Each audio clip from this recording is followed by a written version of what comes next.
TDP senior నేత MLA Somireddy Chandramohan Reddy Google సంస్థ విశాఖలో అడుగుపెట్టిన నేపథ్యంలో సంచలన వ్యాఖ్యలు చేశారు. సోమిరెడ్డి చంద్రమోహన్ రెడ్డి మాట్లాడుతూ గూగుల్ విశాఖలో రావడాన్ని వైసీపీ తప్ప అన్ని పార్టీలు ప్రజలు స్వాగతిస్తున్నారని అన్నారు. అతని అభిప్రాయం ప్రకారం గూగుల్ టెక్అవుట్ టెక్నాలజీ ద్వారా వైఎస్ వివేకానంద రెడ్డిని హత్య చేసిన వారిని సీబీఐ గుర్తించిందని, జగన్ రెడ్డి బ్యాచ్ గుట్టును రద్దు చేసిందని, వారి అవినీతి చరిత్ర బయటకు వస్తోందని చెప్పారు. గూగుల్ కంపెనీ 1.33 లక్షల కోట్లతో ఏపీకి రావడం రాష్ట్రానికి ప్రతిష్టాత్మక ఘటనగా ఉందని మంత్రివర్గ సభ్యుడు లోకేష్ బాబు కృషితేనే కొత్త రాష్ట్రం ఈ ఘనత సాధించిందని పేర్కొన్నారు. అతని అభిప్రాయం ప్రకారం గూగుల్ ఈ ఘనతను సాక్షి మీడియాలో ప్రస్తావించకపోవడం దురదృష్టకరమన్నారు. అంతకుమించి రాష్ట్రానికి ముఖ్యమంత్రి విధులు నిర్వహించిన వ్యక్తి మళ్లీ సీఎంగా కొనసాగుతారని, ప్రజలు కలలు కనడం మరింత దుర్మార్గమని ఆయన వ్యక్తం చేశారు.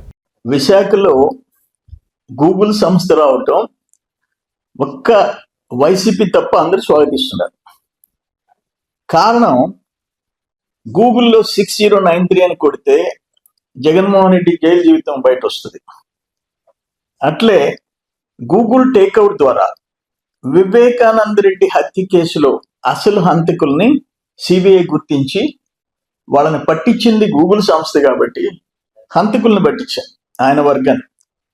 దాని మీద బహుశా పెద్ద కోపం ఉండొచ్చు.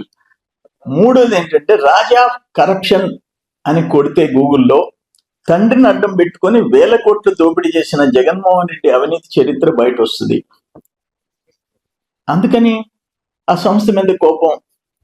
నేనేమంటానంటే, ఈరోజు 1,33,000 కోట్లు అసలు గూగుల్ కంపెనీ ఇండియాలో ఆంధ్రప్రదేశ్కి రావటం, కొత్తగా స్టార్ట్ అయిన ఒక స్టేట్ లో రావటం, లోకేష్ బాబు కృషి, దాన్ని జీర్ణించుకోలేక నేను ఒక మాట అడుగుతాను. నీ సాక్షి పత్రికలో కానీ సాక్షి ఛానల్లో కానీ రాష్ట్రానికి ఇంత ప్రతిష్టాత్మకమైన ఒక సంస్థ వస్తుంటే ఒక చిన్న ముక్క కూడా రాయరా?